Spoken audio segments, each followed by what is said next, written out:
আশারামবাড়ির চামুবস্তি এলাকায় বার সন্ধ্যায় শূন্যে গুলি চালানো ও বাড়িতে ঢুকে অতর্কিত নির্যাতনের অভিযোগ ঘিরে তীব্র চাঞ্চল্যের সৃষ্টি হয়েছে। অভিযোগ উঠেছে সীমা সুরক্ষা বাহিনীর দায়িত্বপ্রাপ্ত বাহিনীর একাংশের বিরুদ্ধে। আহত দুইজনকে নিয়ে আসা হয়েছে খোয়াই জেলা হাসপাতালে। বর্তমানে এলাকায় উত্তেজনা বিরাজ করছে। ঘটনার বিবরণে জানা যায়, সীমা সুরক্ষা বাহিনীর কোম্পানি কমান্ড্যান্ট অনিল কুমার নাকি দুপুরে কোনো এক অভিযোগের ভিত্তিতে চাঁদবস্তির বাসিন্দা সুশঙ্কর দেবকে মারধর করেন।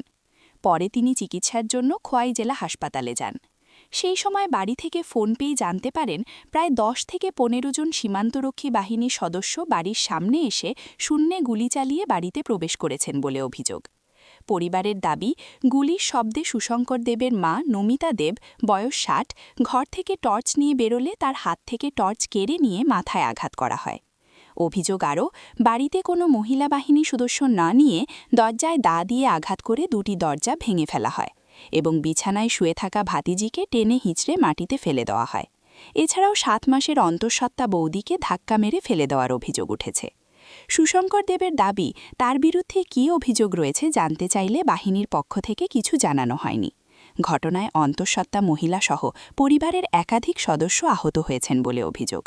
স্থানীয়দের বক্তব্য, সীমান্ত সুরক্ষার স্বার্থে অবৈধ কার্যকলাপ দমন করা বাহিনীর দায়িত্ব হলেও যদি অভিযোগ সত্য হয় তবে এ ধরনের পদক্ষেপ নিয়ে প্রশ্ন উঠছে। একজনের বিরুদ্ধে অভিযোগ থাকলে কি পুরো পরিবারকে এভাবে ভুগতে হবে? 7 মাসের অন্তঃসত্ত্বা মহিলার উপর হামলার অভিযোগ ঘিরে ক্ষোভ বাড়ছে এলাকায়। গ্রামবাসীদের দাবি, গোটা ঘটনার নিরপেক্ষ ও সুষ্ঠু তদন্ত হোক। এখন দেখার আশারামবাড়ি সীমান্তরক্ষী বাহিনীর পক্ষ থেকে এ বিষয়ে কী প্রতিক্রিয়া আসে।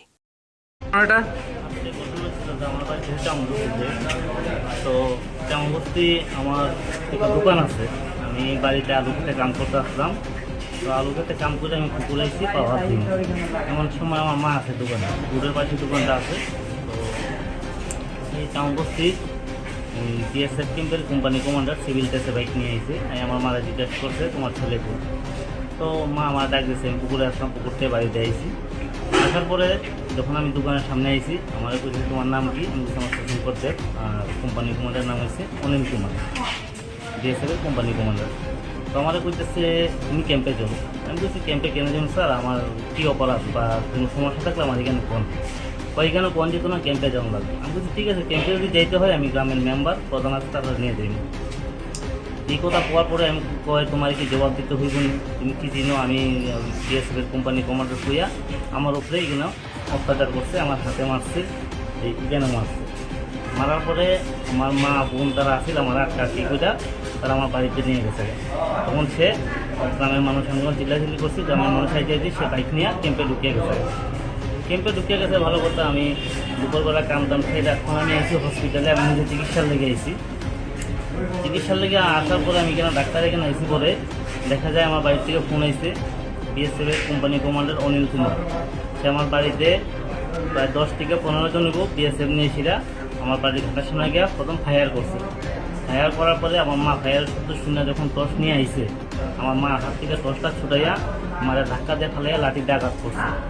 আঘাত করার পরে আমার ঘরে গেছে, ঘরে আমার মা ভাই আছে, বৌদি আছে, দুটোটা ভাতিজিও আছে। বৌদি কি তো প্রেগনেন্ট? বৌদি প্রেগনেন্ট আছে, 4 মাসের প্রেগনেন্ট আছে। তারা কি কোনো লেডিস মানে বিএসএফ নিয়ে গেছিল? কোনো লেডিস বিএসএফ নিয়ে গেছেন, সব ছেলে। এখন আপনারা কি চাইতেছেন? মানে ঘরে গিয়ে কি হামলা করছে? ঘরে গিয়েছিল, আমার ঘরের দরজার মধ্যে দাউ দিয়ে আঘাত করছে, দাউ দিয়ে আঘাত করে 2-2টা দরজা ভাঙছে। ভাঙার পরে আমার ভাতিজির সাথে শুয়ে রয়েছিল, ভাতিজিরে কান্না ফেলাই দিচ্ছে মাটিতে। আমার বৌদিরে প্রেগনেন্ট আছে, বৌদিরে ধাক্কা মেরে মাটিতে ফেলাইছে, আমার বাইরে প্রচন্ড আঘাত করছে। মূলত বিএসএফ এর অভিযোগটা কি আপনার বিরুদ্ধে, যে কারণে এটা আমি করলো? বারবার জিজ্ঞাসা করছি, স্যার আপনি আমার ক্যাম্পে নিতেছেন, আমার কি সমস্যা, আমার কি কোনো আমার অপরাধটা কি? সে আমার কোনো কিছু কইতেই রাজি না। সে তোমার কি জবাব দিতে আমি পারবো না, আমি বড় অফিসার। এই কথা কই আমার উপর অ্যাটাক করছে, আমার মারধর করছে। কে কে যারা আহত হয়েছে আপনার মা আর যে আপনার বৌদি লাগে, ওনাদের নামটা কি? আমার মার নাম হচ্ছে নমিতা দেব, বয়স কত? বয়স 60+। ভাই হচ্ছে সুব্রত দেব, ভাই বয়স হচ্ছে 40+।